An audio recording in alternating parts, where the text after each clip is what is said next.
Good evening, everyone, and welcome to our study tonight. Father in heaven, we invite your Spirit to sharpen our thoughts that we may see the truth about the literalness of the days of creation. Thank you that your understanding will be given to us, that we may love the obvious meaning of the text. For I pray in Jesus' name, amen. Last night, I have stated that Satan wanted to be God, and because he is a frustrated enemy of God, he attacks the doctrine of creation, and we will look into specific attacks of the devil. Here on the screen, you will see there Satan's strategies against God and the Bible. Number one there, I put evolution bullet number one. This creation or this fury is against creation because if people would accept that everything we see around has been created, therefore there is a creator, and that creator would enforce his rules, his laws on his creation. And that is the logical consequence of having a creator. And that is exactly what Satan and his followers do not like, that God would enforce his rules and laws on his creation. So he used somebody to invent that theory of evolution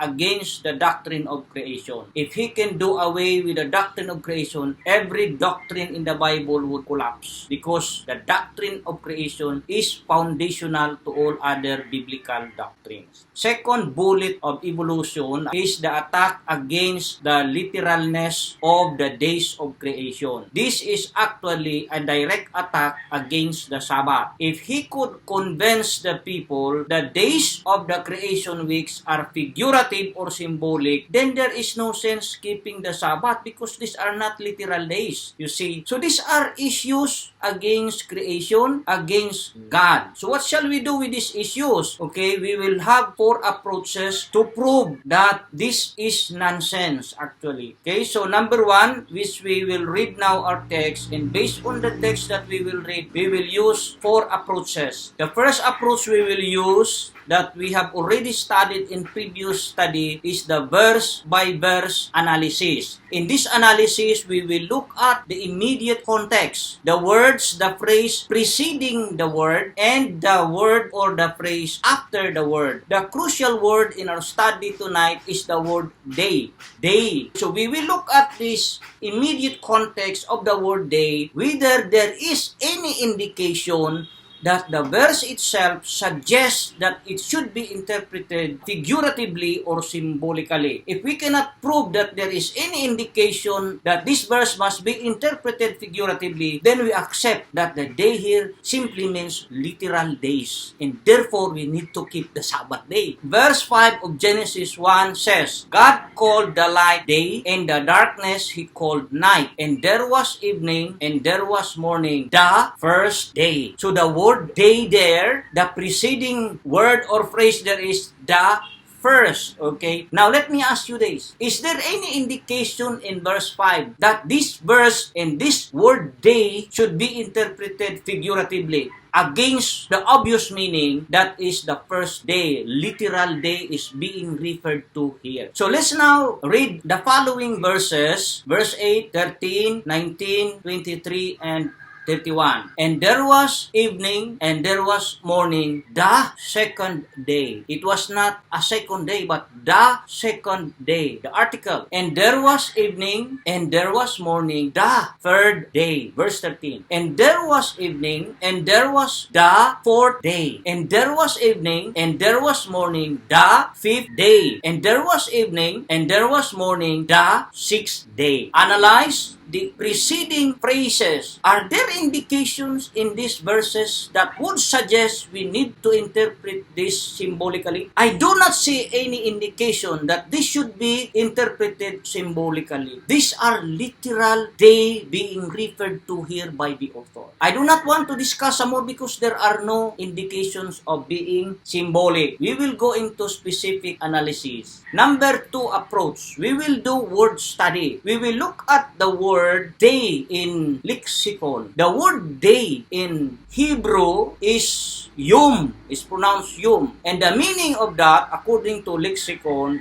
yom is a day in close parentheses as the warm hours. You see, the warm hours, the daylight, okay? And then the word darkness from Hebrew word koshek. Koshik means the dark, hence literally darkness. The dictionary includes figurative meaning, but if we apply the figurative meaning, it becomes stupid. Example, the figurative meaning of darkness is misery, destruction, death, ignorance, sorrow, wickedness, night, obscurity. If you apply this figurative meaning of the word darkness there, it will lose the meaning. So you apply that what? And there was destruction and there was mourning. Totally destroys the thought of the sentence. So, it's stupid that we accept it as figurative. The original meaning simply means, literally, it's darkness. There are two parts of a day, the lighted part and the dark part. You see, if the sun is here, if this portion of the earth is facing the sun, and that is the lighted part. Of course, the opposite is the dark side. So, the word study itself shows there is no indication we should interpret the word yom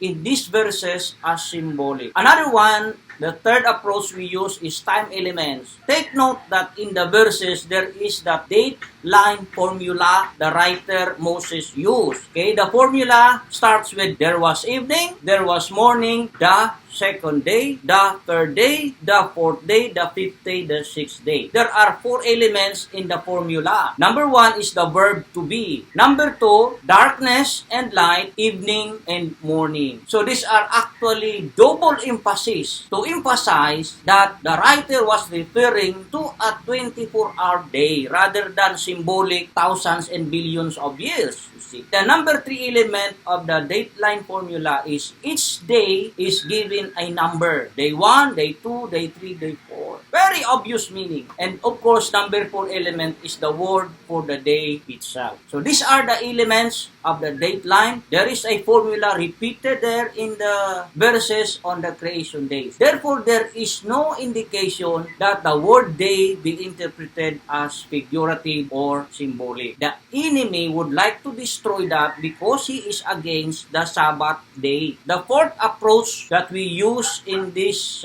issue, we compare other scripture with scriptures, you see, to check the renderings are actually the same.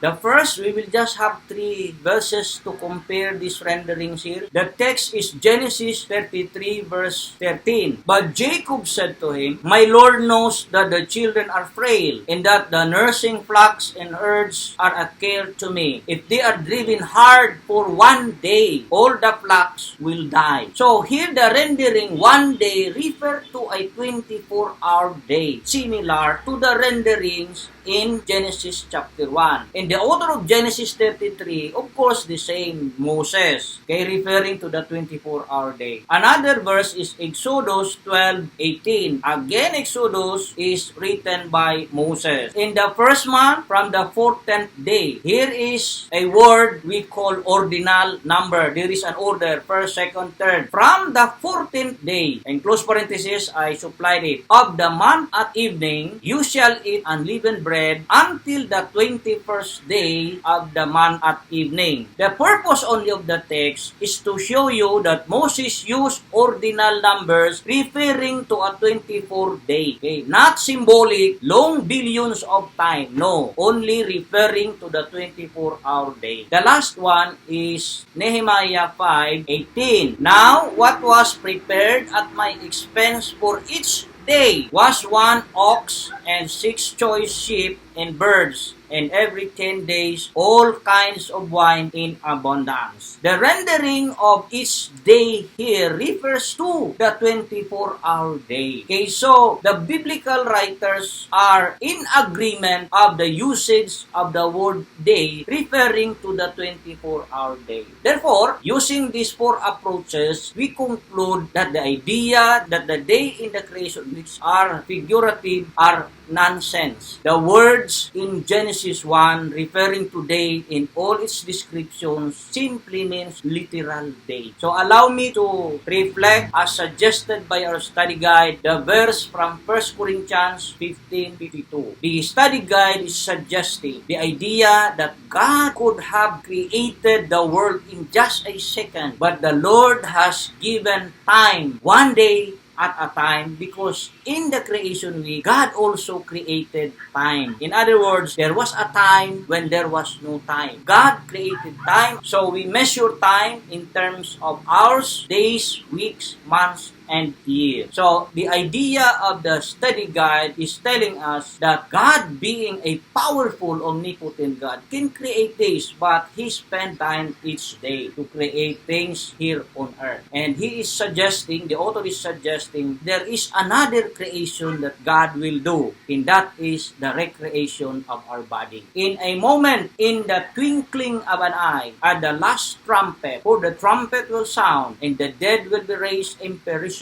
and we shall be changed. You see? So God can actually do it in a twinkling of an eye. All people's body will be changed. Why would God spend billions of years to change that? Why would God spend billions of years to create the world when He can do it in a twinkling of an eye? God can do it in a twinkling of an eye. But the Lord has shown us and has given us time in the creation days. So I hope the Lord will bless us as we continue to dig into the doctrine of creation. To reflect some more, I have coined these statements, of course, from the idea of recreation in 1 Corinthians 15:52. God is omnipotent. He is very powerful. God can create this world in just a second. He does not actually need 7 days. But we're happy the Lord has spent time. So God is omnipotent. He could have created the world in a second, but He did it daily for a week. He will recreate us in the twinkling of an eye. This God of the creation is an omnipotent God, all-powerful God. He does not need billions of years to create the world.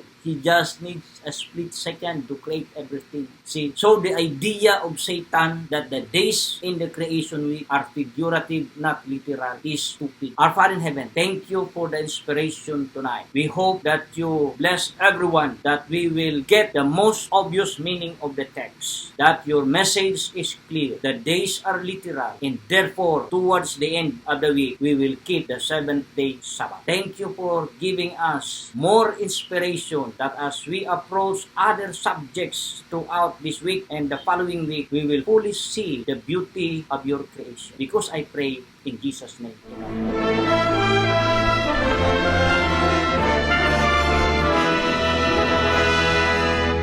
Lift up the trumpet